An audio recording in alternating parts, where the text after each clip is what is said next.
Hello and welcome back to the podcast. Today I have one of my favorite people on that I will be interviewing. I introduced her in the intro, but I have Stephanie Hall here with us. Stephanie and I met through a coach that we both worked with together, became very close friends, and she is just an amazing human. So I'm super excited to have her on today. Hi, Stephanie. How are you? I'm so happy to be here. Thank you for inviting me on to your podcast. Likewise, very likewise, we both really respect and admire each other and what each other is doing in the coaching space. Yeah, so tell the audience a little bit about what you do and what you stand for. I know you are multi-passionate like I am, so tell them all of the things. Right, yeah.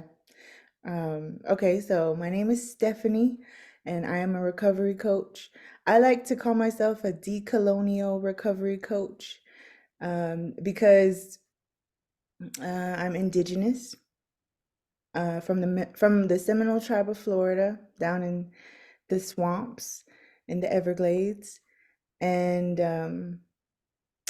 yeah, I grew up in a family with addiction problems, and I've always wanted to find a solution to healing people's suffering, especially when it comes to not only addiction, but things that plague the spirit and the mind.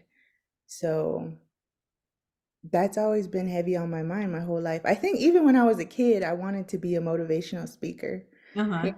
Like I remember being around people who were in recovery because my parents struggled with addiction throughout my whole childhood. And so we would be maybe at like AA meetings or conferences for recovery and stuff. And so at a very young age, I was exposed to people dealing with these maladies of the spirit, maladies of the mind. Um, and that's all I really see addiction as.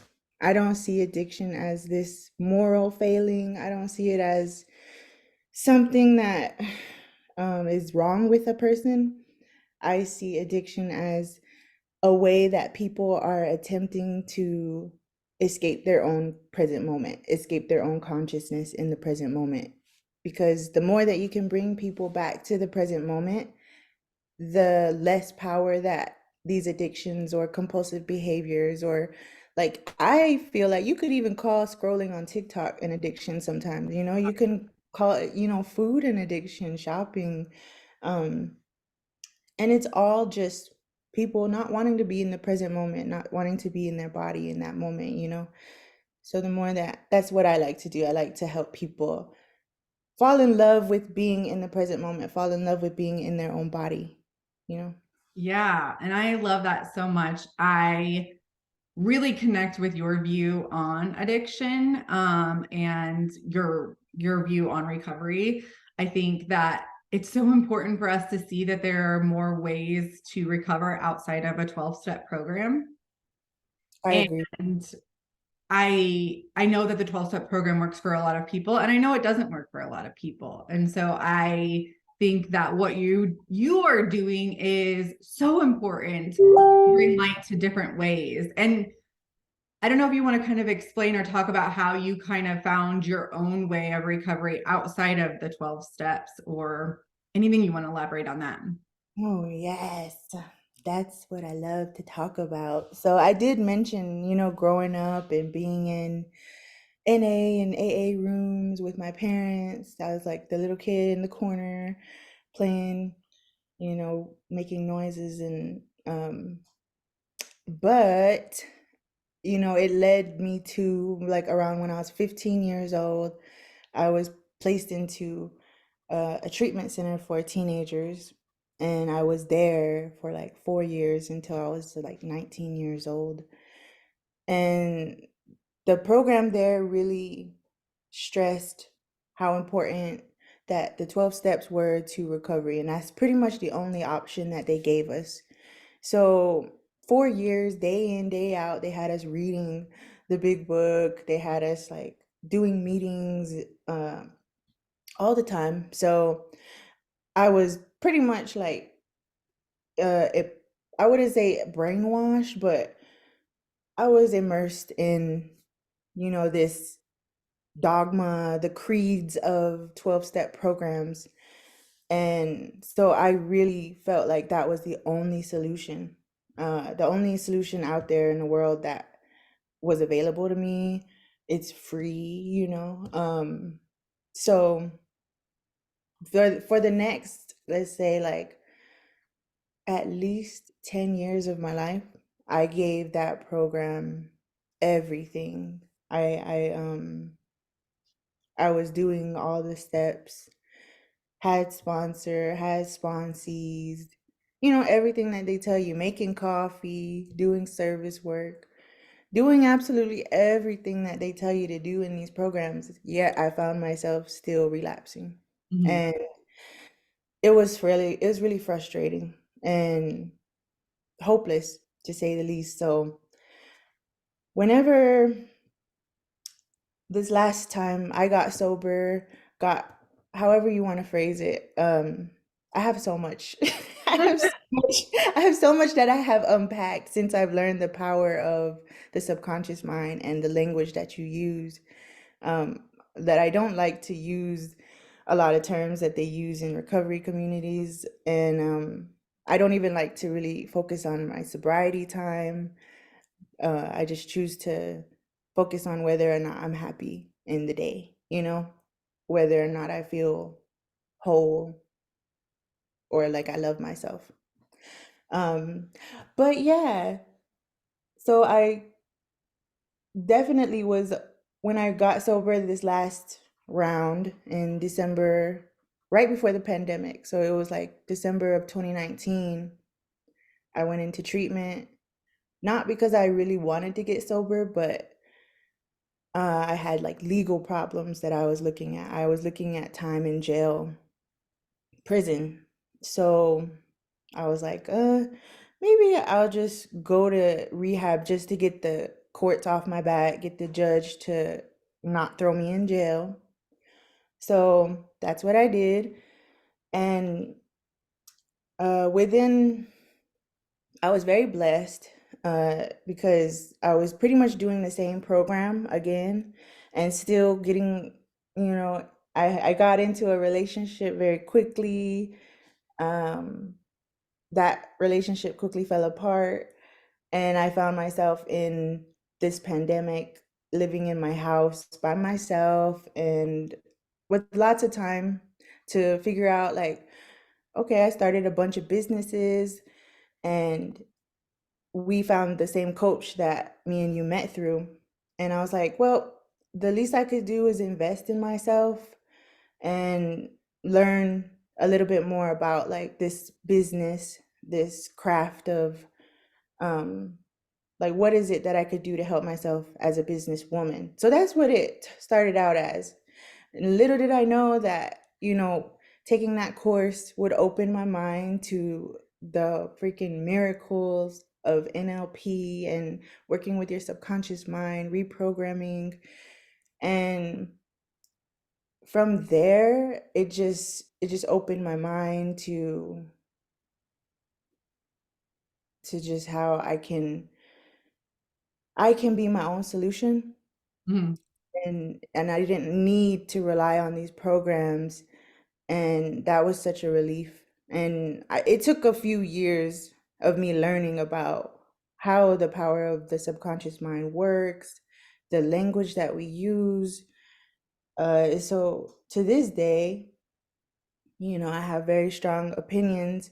And of course, I'm always grateful to 12-step programs because they were there. They definitely opened my mind at a very young age to this concept of a higher power that was different from what I had grown up with, because I had grown up in like a fundamentalist Baptist church, and for at first didn't I just had a really angry relationship with God because a lot of my friends on the reservation were dying real young from addiction and just all kinds of mental health issues. So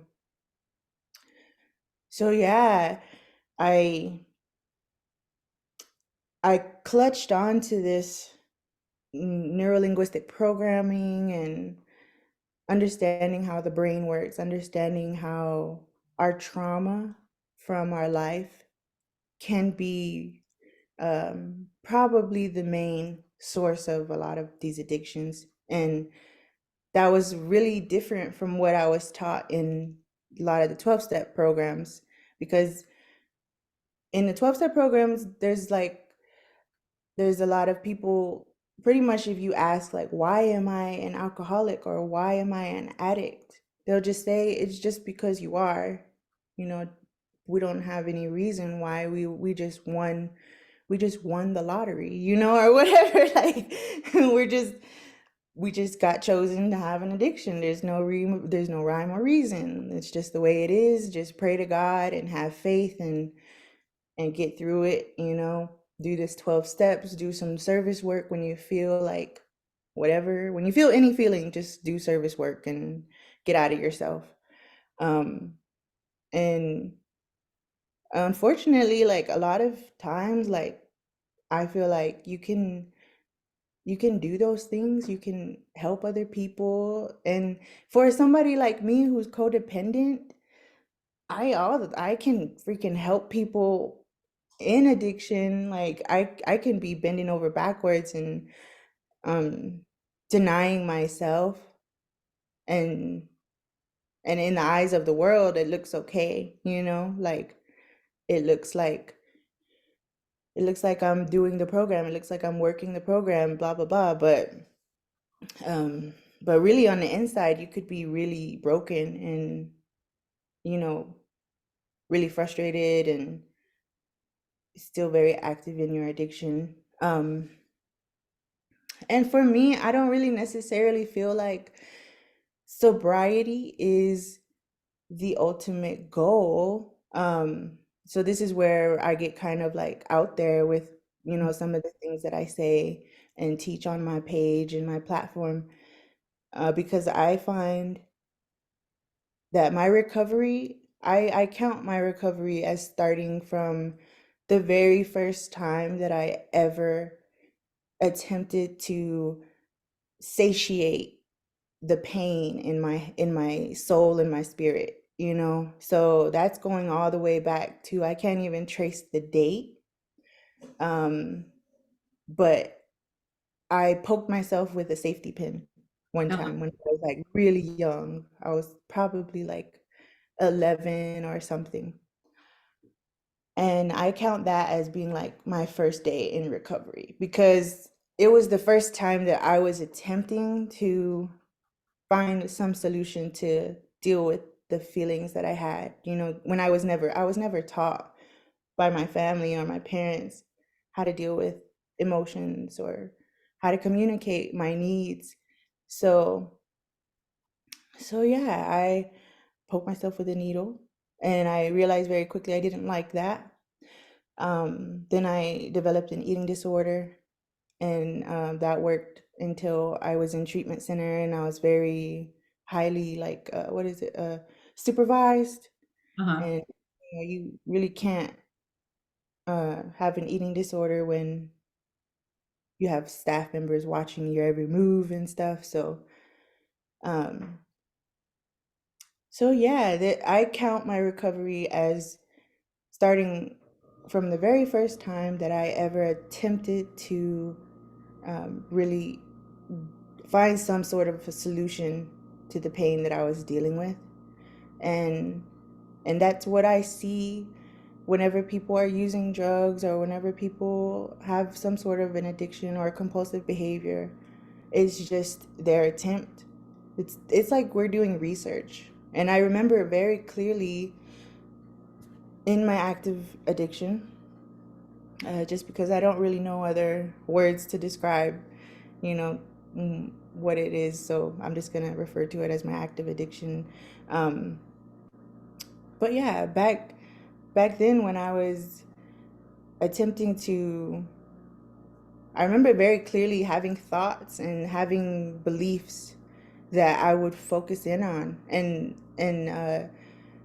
So one of them at one point was I was very angry with like white men, white culture, colonialism, being indigenous. You know, it's like a very, we're kind of taught that sometimes in some communities. I don't want to say in a lot of them, but, um, and I could see, you know, understandably so, considering the history of this country. So, so that was at one point, okay, I can't trust anything in this society. I can't trust any authority figures. I'm not safe to call the police. I'm not safe to talk to a counselor. And that was what I believed at that point in order to survive, in order to find some solution to my pain in my body, you know? So fuck all of what this society says. I'm just going to do drugs. And it makes sense for me, um, because they don't like drugs, so that must be what I should do, you know? Uh-huh. Um, and so that's what I went with.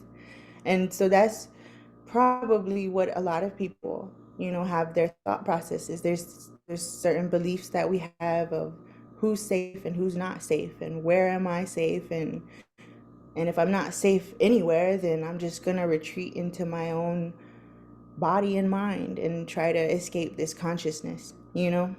So yeah, that's pretty much my understanding of addiction. And I don't like to count sobriety days too much because I feel like you can have a lot of sobriety days and still be operating from really traumatic beliefs, you know, and survival techniques that you picked up dealing with some of the worst trauma. So I operate from more like, do you feel joy? Do you feel your worth? And that could change from the morning to the night, you know?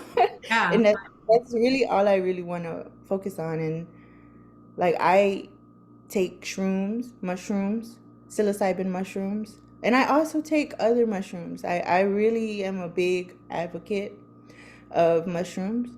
Like, I'm pretty sure not all of them are as amazing as the other ones, but just like I've started taking a supplement with turkey tail. I definitely want to get me some supplements of lion's mane, which is well known to basically like rebuild brain cells, and just mushrooms are amazing. So psilocybin mushrooms, I feel like that was a big decision for me. I started considering taking psilocybin mushrooms when I was still like what you would consider like sober and clean, you know, not drinking, not smoking, completely off of any substances.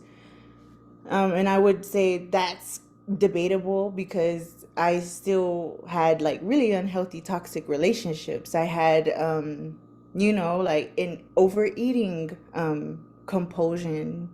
Uh, who knows what else? I was probably scrolling on TikTok. You know, I feel like there's all kinds of different ways that there's unhealthy behaviors that we're okay with, and then of course the ones that are more stigmatized.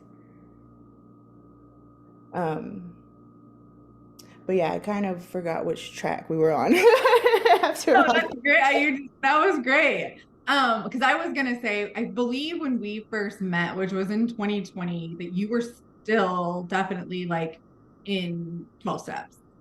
Oh And yeah. it's amazing to see like your growth to from then to now. Because I remember we were at a retreat. I don't remember which one because we've been to a few together.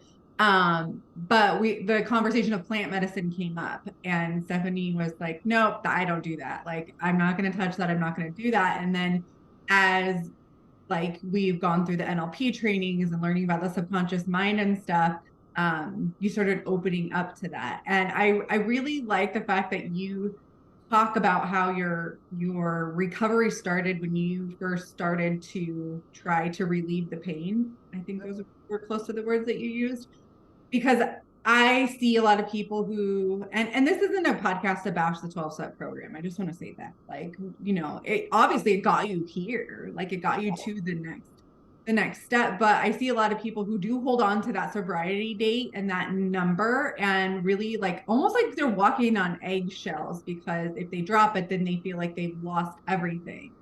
And from what I'm getting from you, you're saying like, no, I've done all of this work, and all of this work, no matter what has happened, like adds up to my recovery. Oh yeah. Yes. Totally. Um, can you say that last part again though? I'm sorry. Oh, no, that's okay. Like all of the work that you do, like I feel like a lot of people, what happens is they'll like get into recovery, they'll go for a while, they're counting those numbers, and then they relapse and they're just like, I'm starting over. And what I got from your story is like, we're not starting over. We Mhm. still have done all of the work that we did. We just gotta, there's no, like in NLP, we talk about there's no failure, there's only feedback. So let's pick ourselves back up and keep going. Like, what is kind of your take on that, even though It's you like so many things in that one just sentence that you shared just now. Like that's why I'm having a hard time like finding where to start because I'm like, first off, yeah, there's just so many. Like when you're speaking about it, I'm like, exactly. yeah. But um but let me see if I can gather my thoughts. Okay, so And I think another thing that, like, I personally always say this, and I say this with everything, teach on social media about growing a brand on social media and stuff. And one of the things I always say is there's no one specific strategy. Like your strategy is individualized. And I feel like the approach that you're taking to recovery is that your recovery approach is individualized. It's not going to look the same for everybody. Some people may be comfortable with using plant medicine. Some people might not be comfortable with that. But I feel like we're always looking for this magic thing to hang on to in order to get to where we want to go from point A to point B, when in fact, like, not everybody is the same, and it yeah, gets a little different. yeah. So I'm gonna start with plant medicine. Yes. Okay. So, because there's like everything that you're saying, I'm like, yes, yes. Um, so yes, we're plant medicine, and so yeah, absolutely. I had a sponsor in the NA program, even though I wasn't really going to meetings anymore too much because I had already started to kind of distance myself from a lot of the dogma and sayings, like among some of the things that I don't really agree with are the fact that in a lot of rooms, in a lot of meetings, you'll hear people say things that suggest that they don't trust themselves. Mhm. And as a coach, as somebody who's trained in like somatic body healing and emotional releases and all that, like I I just feel like the most important thing is to trust the self, trust yourself. That's like the basic building blocks of having a healthy, happy life. Mhm. So there's some phrases that I hear a lot in the rooms, like my best thinking got me here, or they'll say, um, I don't know what's best for myself, and it's kind of expected in those rooms that that's how you have to think about yourself. And if you go in there and you're fully confident and you're like, I know what's best for myself, they're gonna look at you like you're crazy, and they're probably gonna think that I don't know, but that's just what I would think that that's kind of the vibes I got when I was there. That's kind of how I would look at people if they had any confidence in themselves, or kind of that's how I would, when I was very in that um dogma and creed or whatever. I think one of the things that I don't agree with in those sayings is like we're powerless over something. I feel like that takes our power away. and it gives it to somebody else when in fact we truly are super powerful. And I feel like when that one thing is like said over and over and over again, like you start to believe you aren't powerful. And if we know anything about language, the language that we use always rolls over into every other area of your life. So even if you're thinking, consciously, I'm powerless over this drug, subconsciously, your subconscious mind is saying, okay, you're not powerful, like you're powerless. And so then we apply that to every other area of our life. And it's really hard for people to overcome that identity. I think what we've learned about identities is how powerful they are. And I think the language that you're talking about is that, we need to be careful what identities we hold on to. Mm. Oh, yes. I don't know. People are not going to be able to see the video, but I'm over here like shaking my head, nodding my head like ferociously. Because yeah, there's there's this culture of shame, and there's this like powerless, the powerless phrase. And it's like when you're in that, in those rooms and in that in that organization, it's like I understood that we weren't saying we were powerless. We were talking about, yeah, being powerless over the drug.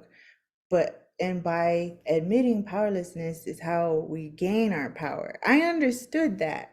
Mm-hmm. I get it. But I disagree. Like you said, I am not going to embrace powerlessness anymore. And I refuse to, because I am powerful. I am my own power, you know? And I feel like everybody has the ability to have their own, be their own power. And whether you're a Christian, whether you're, you know, any religion or spirituality, I would say just apply that concept to whatever your belief is. You know, I choose to believe that I have a higher self. And yeah, that was a big turning point for me. And I really think it came about after I was in coaching and learned about neuro linguistic programming. And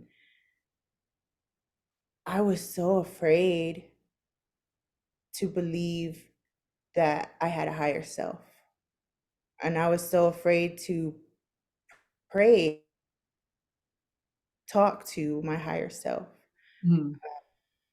Coming from a background of not only Christianity and also the 12-step program, where you're really discouraged. And this is just my experience. I know a lot of people are probably going to disagree, but in my experience, I felt like I was not encouraged to lean on my own self for any advice or for any guidance. It was actually like really discouraged, and you're only supposed to reach out to the group or reach out to God. And so that was a big turning point for me one time, because I just had this concept of higher power, not Christian God or anything, but I just had a higher power, and I would pray to this higher power, and the higher power just always felt like it was like somewhere, maybe up in the light fixture, like, or just up in the sky somewhere, where they were like not here with me. And I remember one night feeling so alone, and I just needed help. I didn't know what for, but I just was like, I feel so alone. Even when I ask for help from this higher power, I just feel alone. Mm-hmm. And I really looked at it and I was like, is there a different way to do this? Like, maybe, maybe I was really scared. I was really scared to go there. But I was like, am I gonna, like, what's gonna happen if I choose to believe that this power that I can go to is within me? What if it's just me? Um, So I was terrified. Um, and but it changed everything. Like I don't feel alone anymore after that, because after that it was like, oh, I can, I prayed and I was just like, higher self. So I was praying to myself, I was like, me, but the version of me, who has this wisdom, who has this guidance, who loves me, and who is inside me and not away from me. I was like, oh, okay, hello, can you help me? And this feeling just came over me, like, of just being safe. This feeling of just being like, I'm not alone anymore. It just came over me. And that really was like a big turning point for me. And after that, I was like, wow, like, okay, it is within me, and so that was a huge turning point for me. And I'm really glad to be able to share that.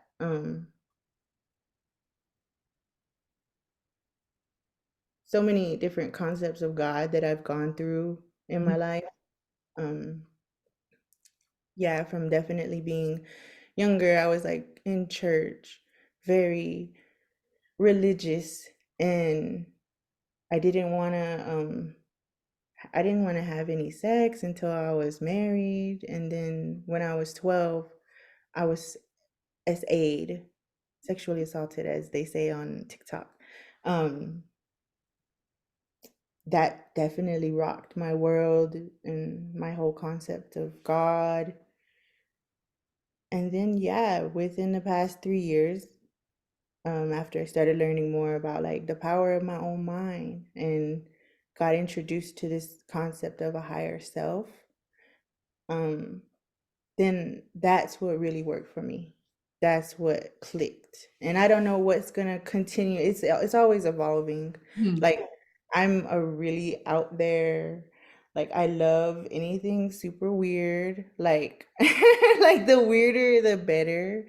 Um so yeah, I love tantra, kundalini types, meditations, and working with energy and all those kinds of light language. Like, I love all of that.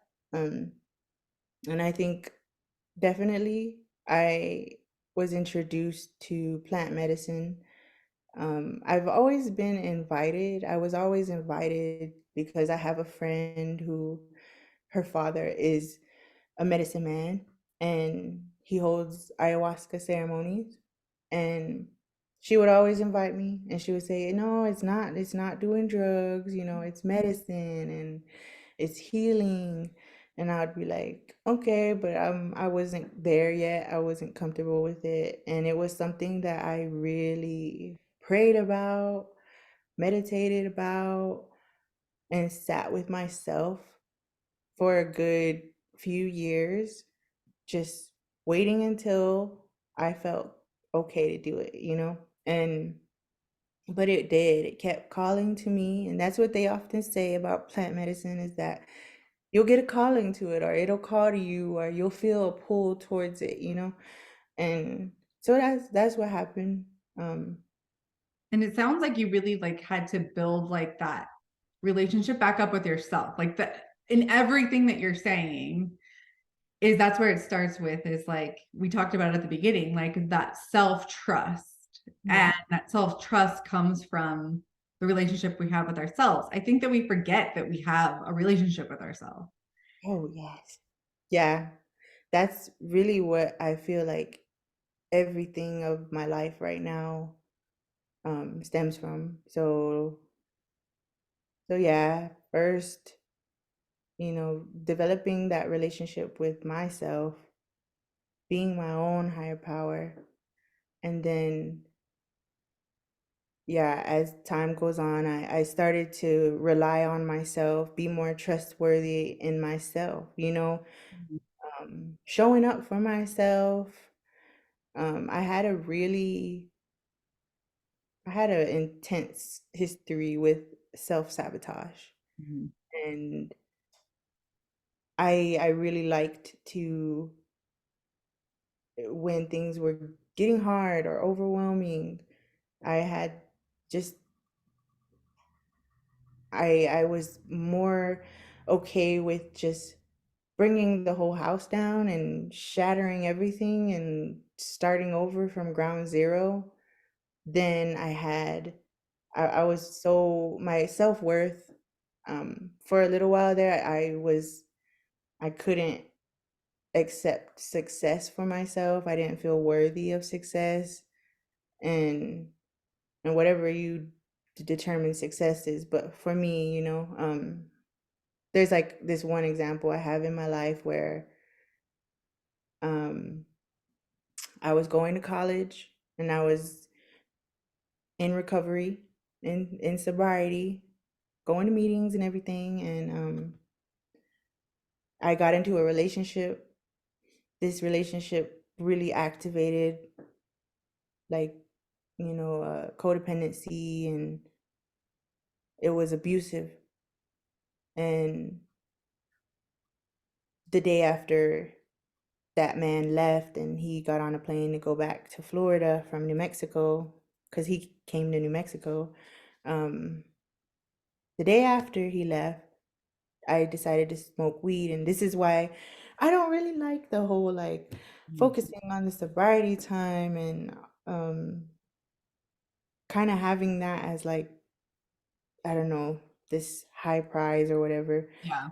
because there's just too much emphasis on that. And there's also, so whenever, I got really activated by that relationship, the abuse, and then um went right back, went to, the thing that I knew would, help me in the moment, which was marijuana. And then from there, I quickly went to alcohol.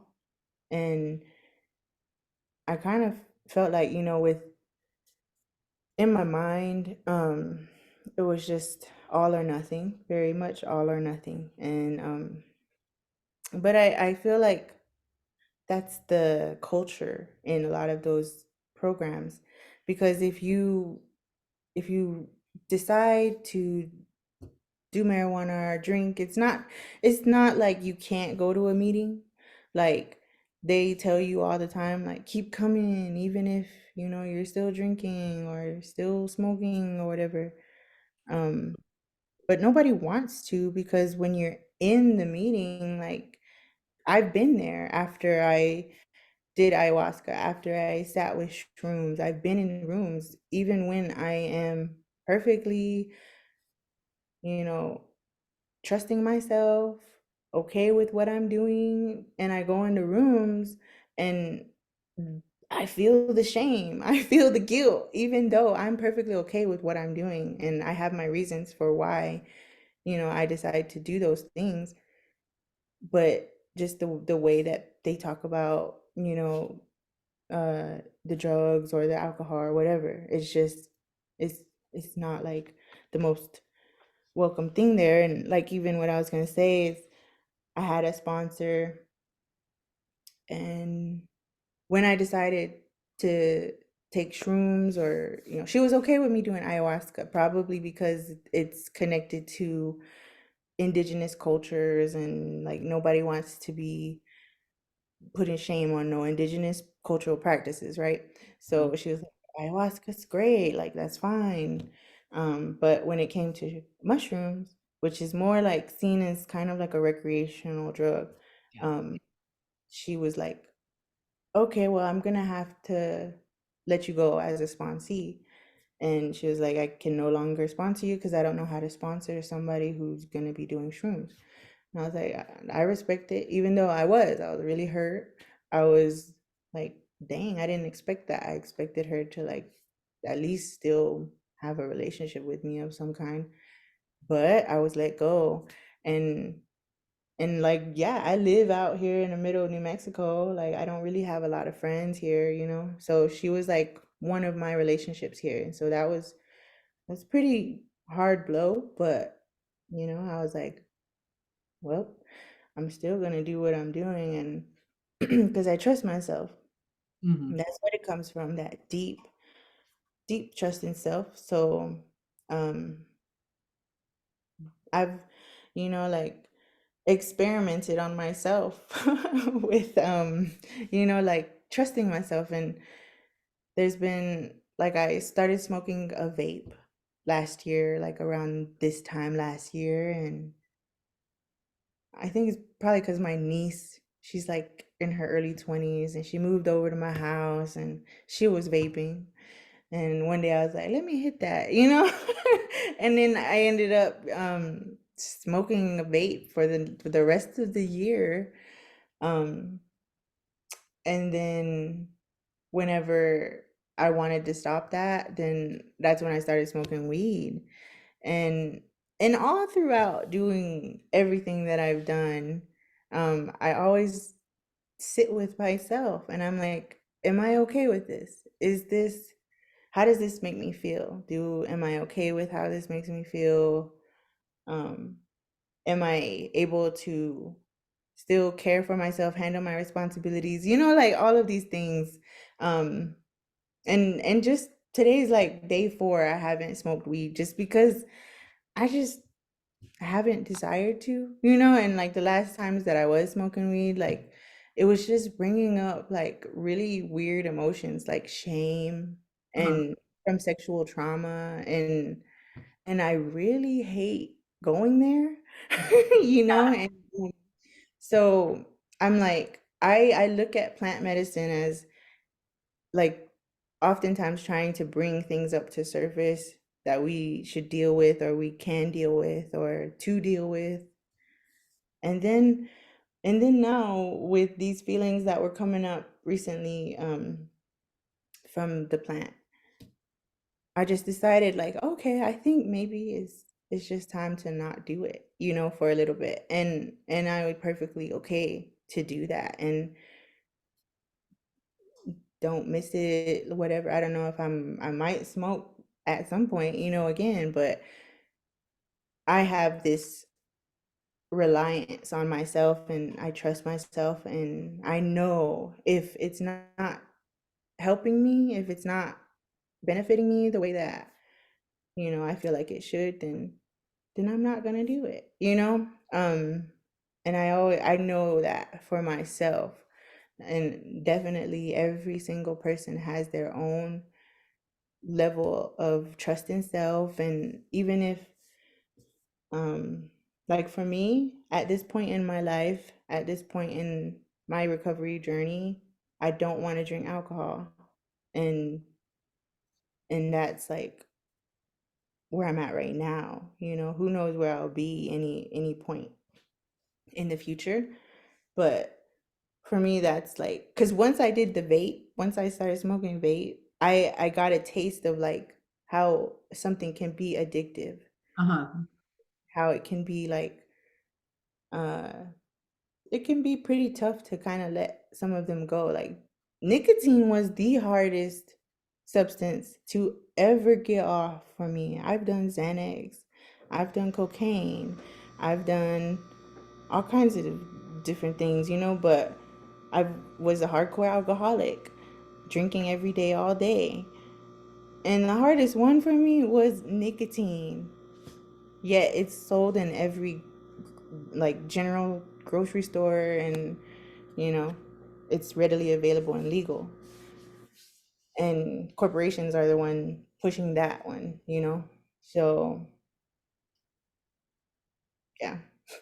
That level of, well, your level of self-trust is amazing, but also your level of self-awareness, like, and allowing yourself to, like, yeah, it is really like when you started smoking the vape, that was a level of self-trust. Well, I trust myself to do this. And then to have the self-awareness to be like, okay, this isn't really helping me. This isn't really giving me what I need in my life. And it's sort of hindering me, is amazing. So for anybody that's like starting this journey with their self, and they're like starting to heal their relationship with themselves, learning the self-awareness, the self-trust, all the things, like what would be your biggest piece of advice, or where would you tell them to kind of start?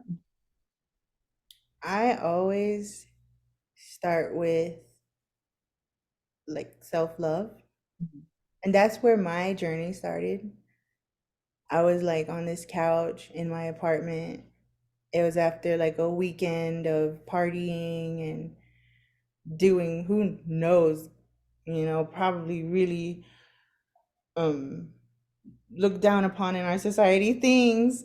Um so I was feeling like crap, waking up alone and didn't have money, didn't have any more drugs or alcohol. So it was just me in my own like existential gooey muckness. And in that moment, it was a voice from Creator, God, higher self, just love. And I was feeling really ashamed, dirty, and I was able to hear this voice of love just cut through everything, and it was like, love yourself right now, you know, in the mess, in your flaws, because I was very like, if I can do things, if I can be an artist, like at the time I would paint, because I felt like even when I'm drinking, at least I can paint, I can do something productive, I can do something that people will respect. And this morning it was just like, and one of my favorite meditation people that I like on YouTube, I believe I don't know what he is, but um is Muji. Huh. and and that's one of the things he talks about in his meditations. He'll just to say like there's nothing to be done, there's nothing, no checklist to be checked off, like um and that was that, like, just love yourself right now. You done, I don't know how many dicks you probably sucked last night or whatever, but like, love yourself right now in this shame and in this moment. Like, this is the time when you have to love yourself, not later, not when you're respectable in the eyes of everybody else, not when you've done everything on your checklist, but right now, when you ain't, when you're probably at the lowest you're ever going to be, this is when you really need to love yourself. And so I chose to just love myself in that moment. And I was like, I don't care what anybody says, I'm going to love myself in every moment from here on out. And so that's why I feel like just be patient too, because, and give yourself grace, be gentle with yourself, which is probably hard for a lot of people. Um, but it's important because once you begin to make those identity changes, which is what you're doing, when you begin to love yourself, you're changing your core identity, Mhm. from somebody who doesn't see themselves as worthy of love, doesn't see themselves as worthy of anything really. And then when you begin to just love yourself, that's changing yourself on your core from the inside out. And from there, you'll start making better decisions for yourself. You'll start like making decisions that reflect your love for yourself, and that will bleed into everything else, like you said. So yeah, I was drinking and partying and doing all kinds of things at that moment, but I decided to love myself in that moment. And then like I saw the next week, a couple weeks later, a couple months later, a couple years later, like one decision, oh, I don't want to go out and drink tonight, I'm gonna stay at home, I'm gonna start chilling, I'm just gonna watch a movie, maybe I'm gonna go carve some pumpkins with somebody, I don't know.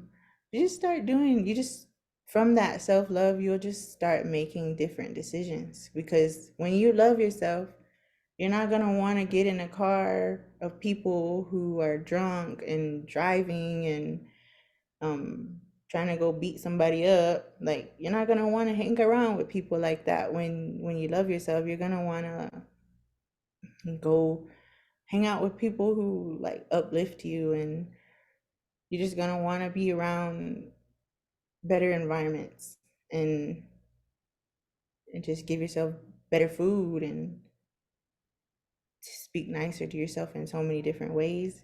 So, yeah, I would say start from loving yourself right now, in the moment, in the ugliness, in the pain, and in the suffering and all that. Like, that's where the real transformation will happen.